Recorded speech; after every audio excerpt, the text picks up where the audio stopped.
Welcome to AP చెవి 10 news. చీకటిలో భూమి కోసం ఆమరణ నిరాహార దీక్ష. కర్నూలు జిల్లా మంత్రాలయం మండలం పరమాందొడ్డి తాండాకు చెందిన రంగనాయక్ నా భూమి నాకు ఇప్పించాలని తహసీల్దార్ కార్యాలయం ఎదుట భార్య పిల్లలతో 4 రోజులుగా ఆమరణ నిరాహార దీక్ష చేపట్టారు. చీకటిలో దోమలు కుట్టుతున్న భార్య పిల్లలతో తహసీల్దార్ కార్యాలయం ఎదుట రాత్రి పగలు ఇప్పటికీ ధర్నా ఆందోళన చేస్తూ ఇబ్బందులు పడుతున్న రంగనాయక్ రేపటిలోగా నా భూమి నాకు ఇప్పించాలని, లేని పక్షంలో కుటుంబ సమేతంగా పురుగుల మందు తాగి ఆత్మహత్య చేసుకుంటామని అంటున్న బాధితుడు. రెవెన్యూ అధికారులు పట్టించుకోవడం లేదని విమర్శలు వినిపిస్తున్నాయి. నా సమస్య పరిష్కరించాలని 2016-17 నుంచి తహసీల్దార్ కార్యాలయం చుట్టూ తిరుగుతున్న రంగనాయక్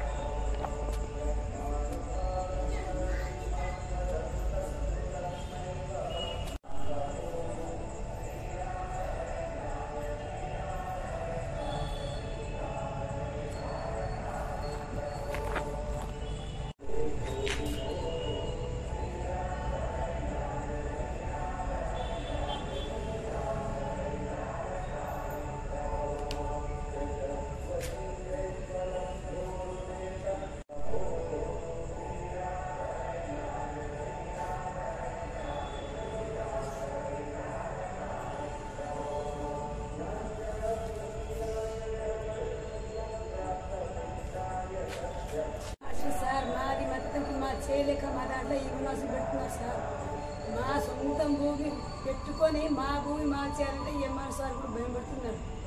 ఇంకా వాళ్ళకే దగ్గరికి చేసుకున్నాం. మాకు ఇంత వినాశం పెట్టినా కూడా వాళ్ళకి ఇంత బాధలే సరే. నా పిల్లల మొక్క చూసినా కార్యక్రమం నిన్న ఈ వయసు వేసుకొని బాగా మాట్లాడితే ఇంటికి వేసినప్పుడు మేము పోయి సార్ రేపు ఈ పోదు రేపు చూస్తాను పిల్లలకి వేసుకొని పండుకుంటాను. ఇట్లా పండుకుంటాను. ఈడే నాకు చేసేసరి పల్లె కూడా పిల్లలకి వేసుకొని ఈడే పండుకుంటాను. ఇంకా ఇప్పుడు రేపు ఇలాంటి 3 రోజులు టైం ఇస్తాను. ఇదే పరిస్థితి పిల్లలకి వేసుకుంటాను, పండుకుంటాను సార్. అంతే కూడా నంబర్ ఇస్తాం. మా ఊరు అయితే అనుకున్నాడు సార్. మీరు ఇట్లా బండికి డీజిల్కి పెట్రోల్కి మీకు ఒక 1000 రూపాయలు 500 నేను మీకు ఇస్తాను సార్. నా ఇంటికి పోయి చూసిరండి, పక్క కూడా పోయి చూసుకురండి. నేను నెంబర్ ఇస్తాను.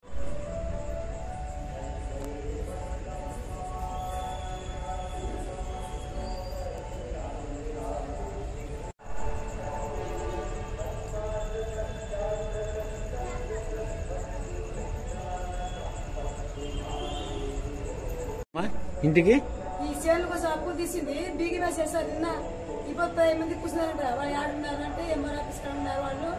ఆయన అప్పుడు అందరి మీద కేసు పెడతాను, మీరు జైలు ఉన్నాం కదా అప్పుడు మీరు అందరికీ కేసు పెడతాను, లేకుంటే వాళ్ళకి పిలిపించండి అని ఇంటికి అప్పు వచ్చిన వాళ్ళు బీగి వేశారు ఆల్రెడీగా. దానివల్ల ఇంటికి పోయి మొక్కం లేదు సార్. ఈడే వేసుకొని గ్యారంటీగా ముందు పల్లె తెచ్చుకున్నారు సార్ వాళ్ళు.